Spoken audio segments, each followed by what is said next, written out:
Hello दोस्तों, welcome to my channel शिक्षा with निशा। तो कैसे हैं आप सभी? आई होप कि आप सब बहुत अच्छे होंगे। तो दोस्तों, आज की इस वीडियो में हम आपको बताएंगे इस प्रकार के वर्गमूल के सवालों को हम मात्र सेकेंडों में ट्रिक से कैसे कर सकते हैं।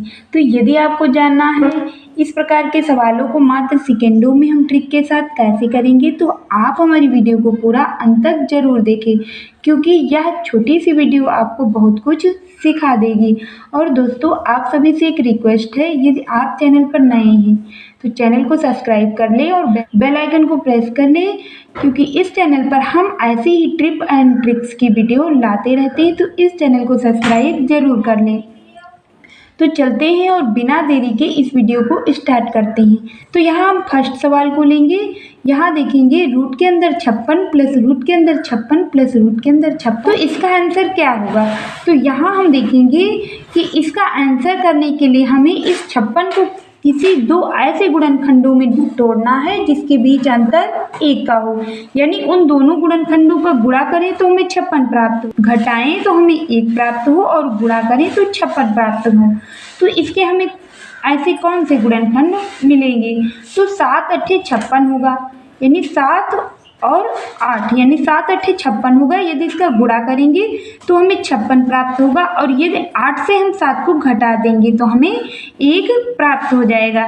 तो इसका आंसर हो जाएगा यह बड़ा वाला ऑप्शन, यानी इसका आंसर हो जाएगा यह 8।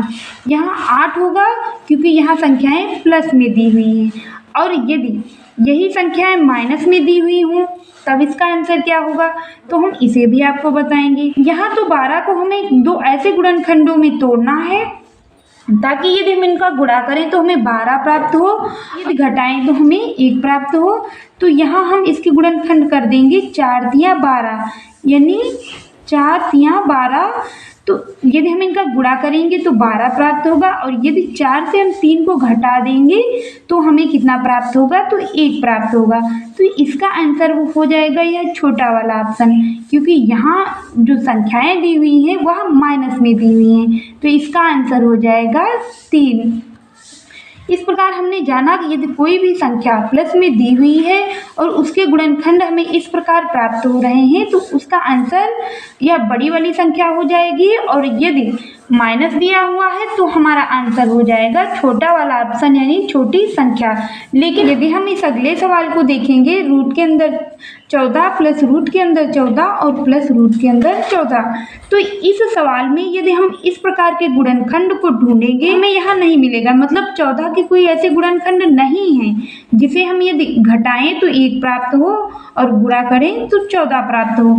तो हमें यहाँ क्या करना है? तो यहाँ संख्याएं प्लस में ही दी हुई हैं, तो इसके आगे जाना है, यानी 14 के बाद 15, 16, 17, इसमें हमें ढूंढना है कि इसमें ऐसी कौन सी संख्या हमें मिलनी चाहिए इसके बाद जिसके ऐसे ही गुणनखंड प्राप्त हों, यानी उनके बीच अंतर 1 का हो। तो 14 के बाद जाएंगे तो 15, 16 के भी ऐसे गुणनखंड नहीं प्राप्त होंगे, 17 और 18 के भी ऐसे गुणनखंड हमें प्राप्त नहीं होंगे जिसके बीच अंतर 1 का हो। लेकिन यदि हम 20 को लें, यानी 14 के बाद 20 ऐसी संख्या होगी जिसके हमें गुणनखंड इस वे में प्राप्त हो जाएंगे, यानी 5 छक्कू 20 होगा और इनके बीच अंतर 1 का होगा। तो यहाँ हम 20 को लिख लेंगे और इसके गुणनखंडों को लिख देंगे। तो इसके गुणनखंड 5 और गुणे 4, यानी 5 छक्कू 20 होगा। तो इसका आंसर हो जाएगा 5 एवं 4 के बीच, 5 एवं 4 के बीच। यानी जब गुणनखंड बन रहे हैं तब तो हमें आंसर क्या मिल जाएगा, लेकिन यदि इसके गुणनखंड हमें प्राप्त नहीं हो रहे हैं तो हमें उसके आगे जाना है। बाद हमें देखना है ऐसी कौन सी संख्या हमें मिलेगी जिसके गुणनखंड इस वे में प्राप्त हो जाएंगे, यानी जिसके बीच अंतर 1 का हो। यह तो था प्लस में यदि संख्या है, लेकिन यही सवाल यदि माइनस में दिया हो तब इसका हम आंसर कैसे करेंगे?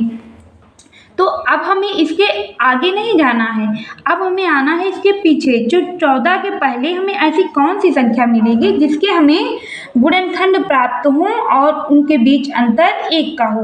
तो 14 के पहले यदि आएंगे तो 13, और 13 के पहले हमें 12 मिलेगा।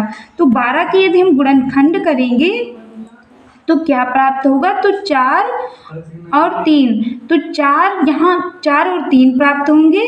तो इसका आंसर हो जाएगा 4 एवं 3 के बीच। इसका आंसर क्या हो जाएगा, तो 4 एवं 3 के बीच।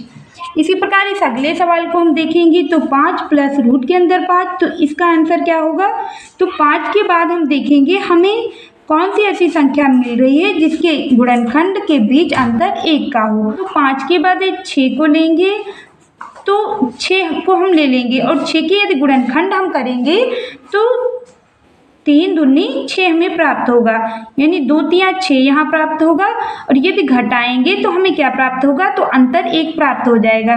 तो इसका आंसर हो जाएगा 2 एवं 3 के बीच। तो दोस्तों उम्मीद करेंगे कि आप सभी को हमारी यह वीडियो पसंद आई होगी, और यदि आप सभी को हमारी यह वीडियो पसंद आई हो तो वीडियो को लाइक और चैनल को सब्सक्राइब जरूर करें।